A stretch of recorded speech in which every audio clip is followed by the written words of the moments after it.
Hello everyone, welcome to this new video in the series of videos in which we are exploring how to do time series analysis in a library called skTime library, which is a very brand new library for specifically for doing time series analysis in Python. Now in this series, in last video specifically, I talked about how can we use regression techniques for doing forecasting.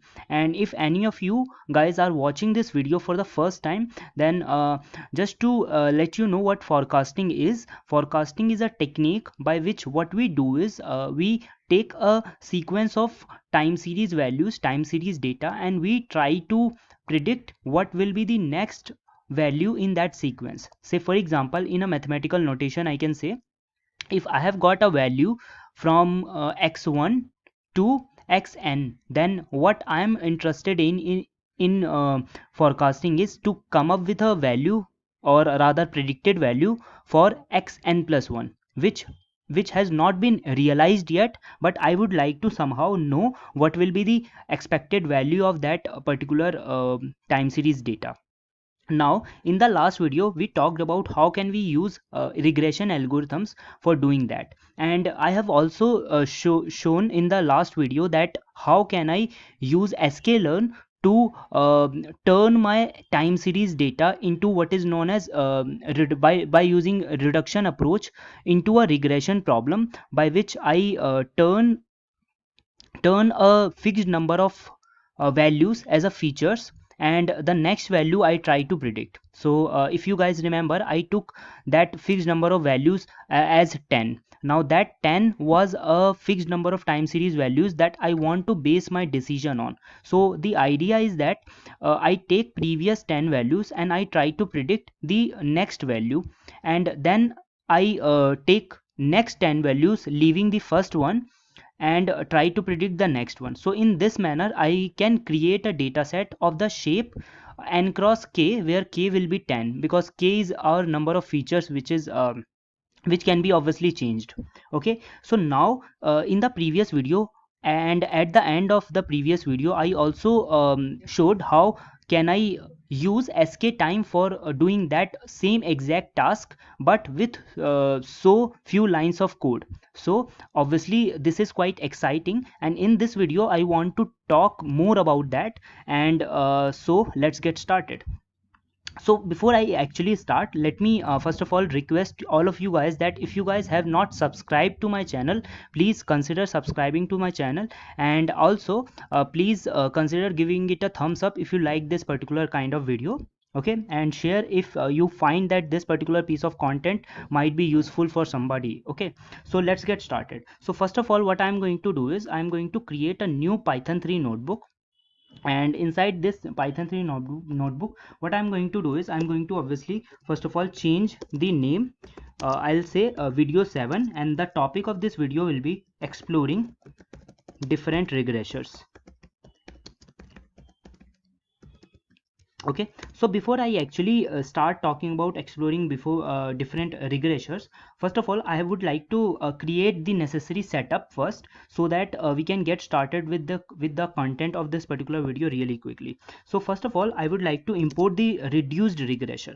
Now a reduced regressor I can import from forecasting submodule of skTime. So I can say something like from skTime dot forecasting dot compose import reduced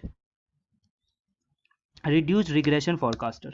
And apart from this, I want to import library for plotting,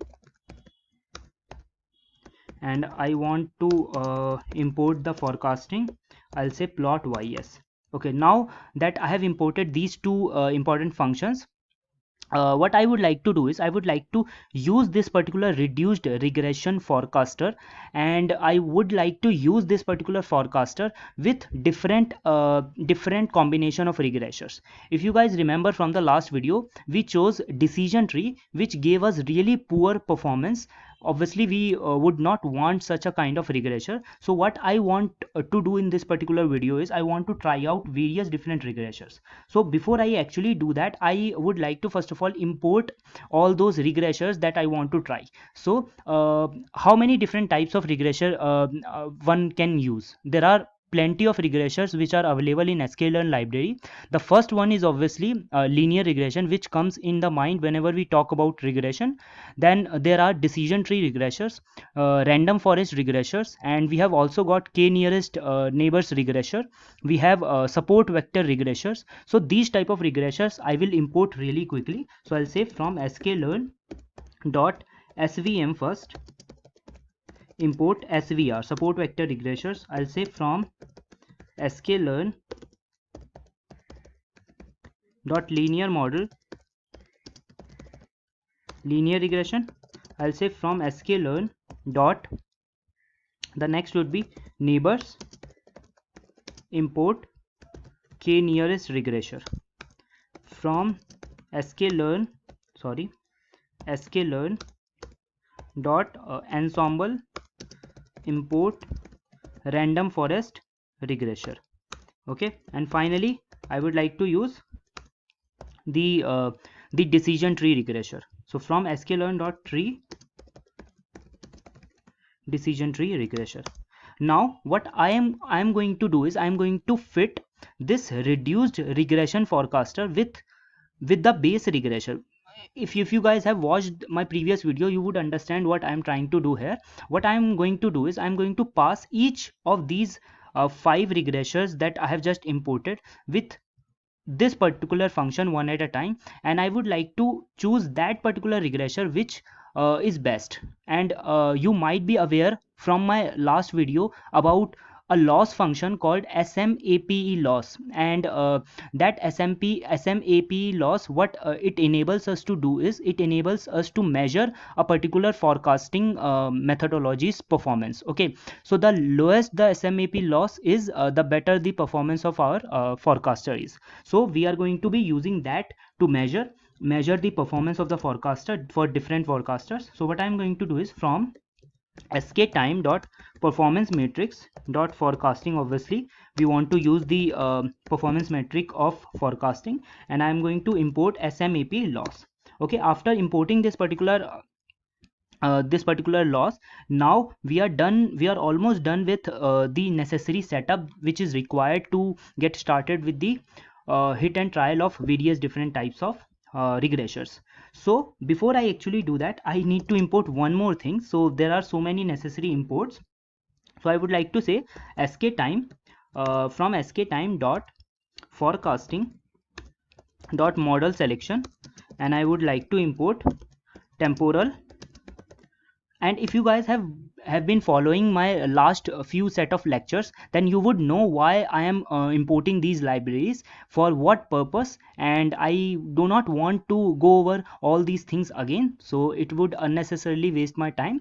So now that we have imported this, the last thing that we need to import is matplotlib first, and the dataset itself that we are going to apply different regressors on. Okay, so first of all, let me import from skTime.datasets, import load airline. Okay, and after that let me import matplotlib. Now the reason that I am importing matplotlib is because I do not want to if you do not import matplotlib, then what will happen is this particular plot ys function is not going to work. So the function that we are going to use for seeing the performance of our regressor is simply not going to work. Okay, so now let me import from matplotlib.pyplot splt. Okay, so now let me create ytrain and ytest. I'm going to use temporal train test split, obviously, but before that I would like to make a variable for airline data.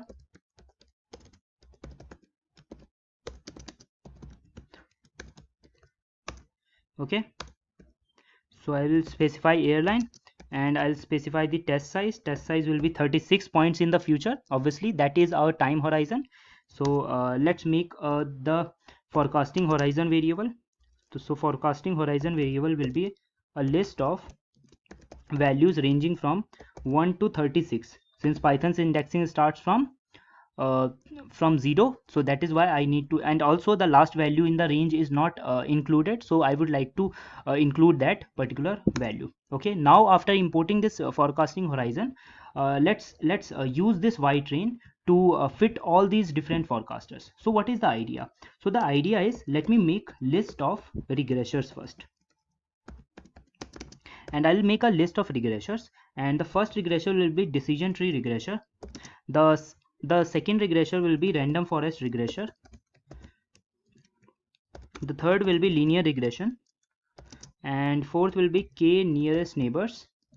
And then what I need to do is I need to specify SVR. Obviously here you can specify various different hyperparameters inside these different classes for these regressors. Okay, so you are not bound to using the default ones. Obviously in the nearest neighbors, what I can do is I can specify number of neighbors as like 2, 3, 4, 5, whatever. Okay, I can specify 1 or 2. Let's see what works best. Okay, so after specifying these things, and also in decision in random forest I can specify number of estimators. So let's specify 30. The default is 50. Okay, so let me run this particular cell, and after we have created this list of regressors, what I can do is I can loop through these list of regressors, and one by one I can fit each one of them, and I can calculate each regressor's SMAP loss. So the SMAP loss that we get from each reduced regressions. Okay, so I'll say SMAP loss, since it is already named here SMAP loss, so I'll name it something else. So list of SMAP values. So it will be a list. I'll say for regressor in list of regressors. So I have a list of regressors, and inside here I'll make reduced regressor variable, which will be reduced regressor. Now this will take many parameters, but I am concerned with only specifying two parameters. The first one is the regressor itself. So the regressor will be obviously the current regressor that we have. So current regressor is referenced by this variable in the for loop. And second is window length. Now window length is what specifies the feature length. Now consider I am having a data set of, let's say, 140 rows of data, and what does it mean to have a 140 rows of data of time series? Now we just have a value, a bunch of values indexed by time. Now what window length will do is, it will, let's say I specify window length as 10, then what it is going to do is it will take first 10 values as features, and it will take the 11th value as the value that it is trying to predict. Okay, and then it will move one step down, it will take next 10 values, and it will take one the 12th value as a feature, as a value that that is trying to be predicted in this particular algorithm. So let's use 10 here, and after calculating this reduced regressor, I want to fit this reduced regressor. So I'll say reduced regressor dot fit, and inside this fit method I'll specify Y train, and after that let me calculate Y prediction. And the way to calculate it is to call the predict method of this reduced regressor, and I need to specify forecasting horizon. Obviously I have already defined this forecasting horizon above, and after defining these, what I can do is I can calculate SMAP loss, and in SMAP loss what I need to specify is Y test and Y pred. So I already have Y test, and I just calculated Y pred. Now it will calculate a value. Now what I need to do is I need to append this particular value, sorry, I'll say list of SMAP values dot append what it is doing, SMAP loss, Y test, Y pred. Okay, so after I run this particular code, I will have a list of SMAP values. Remember, the lower the SMAP value, the better our forecasting algorithm is. So if I run this particular cell, now it has successfully executed. So we are getting this list of SMAP values. Now remember, these list represents the corresponding SMAP value with corresponding regressors. Now if you notice, the lowest SMAP value that we are getting is with this second value, which no sorry, it is a third value, and third value corresponds to linear regression. So it turns out that linear regression is giving us the best prediction. Now what I can do is, just to make sure that everything worked correctly, I'm going to copy this particular piece of code. Let me copy just till just here, Control C, and I'm going to paste it right here. The reason that I'm doing this is because I want to plot the results of linear regression. So in place of regressor, what I'm going to do is I'm going to specify linear regression here, and window length will be 10 only, and then I want to fit reduced regressor with y train. Okay, now to calculate this y pred, I have called this y prediction. Okay, it is good. Now what I need to do is I need to use plot ys. In the plot ys, I can plot as many values as I want. So what I'm going to do is I'm going to plot first y train, I'm going to plot y test, and I'm going to plot y prediction. And obviously I need to specify what are these values representing. So I'll say training values, training values, I'll say testing values, I'll say predicted values. So now if I hit run, now notice here, this is the best model so far, and the best model was linear regression. Now let me copy this whole cell and let me paste it right here, and let me plot the worst model. What was the worst model? Worst model was having this highest SMAP loss, which was corresponding to SVR, that is support vector regression. So in place of this linear regression, let me use SVR, and let's run this particular cell. Yeah, so from the figure itself we can clearly see it is indeed a worst performing forecaster among this list of regressors. Where is that list? Okay, so yeah, so this is the list. So among this list, linear regression is giving the best performance and SVR is giving the worst performance. Now that does not, you should not conclude here that linear regression is best, because you should probably tweak some of the parameters. Like you can probably change this hyperparameter a little bit, or you can change hyperparameters of other algorithms before actually concluding about the best forecaster or best regressor for the reduction forecaster. And I hope you understand the meaning of reduction forecaster. If you don't understand it, please watch my previous video and then watch this video, then the concepts will be solidified. Okay, and I will stop this video right here because I think I have discussed enough, and I hope you will practice these concepts that I discussed in this particular video. And yeah, I think that would be it. Please consider subscribing to the channel if you think the type of content that I upload is of any worth of value to your life, to your career. And also please consider giving it a thumbs up, and also consider sharing this video to others who might find it useful, because what it will do is it will allow me to create more such content, because it is obviously motivating for us to create more such quality content if we find that people are loving it. Okay, so I'll stop the video right here. So thank you so much for watching the video. Have a nice day.